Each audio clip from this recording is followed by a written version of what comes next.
I'm Cristina Hajosy. I'm a mixed media artist, primarily a book art person. That puts me in a whole lot of different areas because you can make books out of so many wonderful different things, and there's just so many unusual structures out there that how can you not get hooked? So today I'm going to share my passion about flag books with you.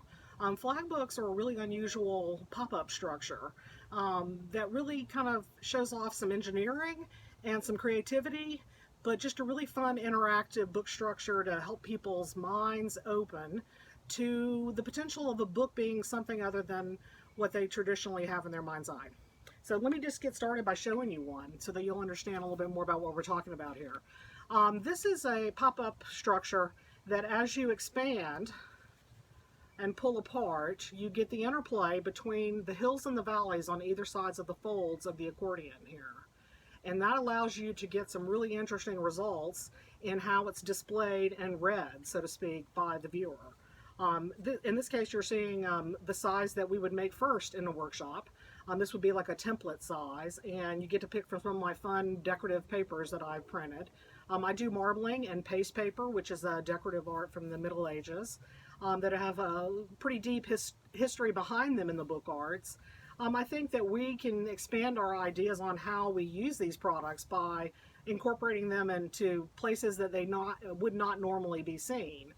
So in this case, the paper being on the outside of the book instead of lining the interior cover, which is the traditional home of marble paper, is on the inside cover. Now we're getting to show it off a little bit better.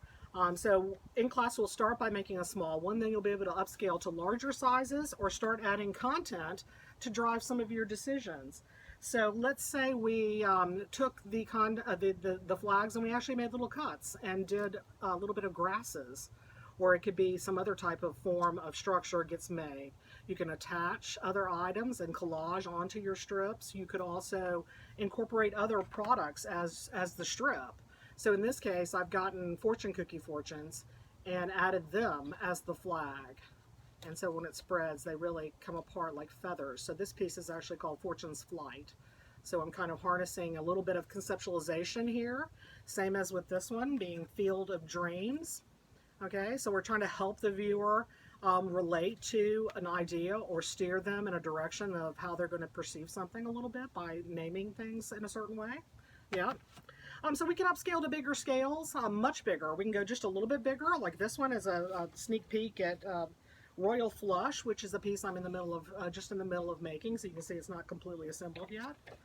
But this gives you a little bit of a feel for some of the different stages of production, and these are all things that we cover in the class. But we could get real excited about flag books and do something gigantic. Wouldn't that be cool? And it still closes as a regular book structure. So we've got some interesting ideas brewing here. You might want to come join us.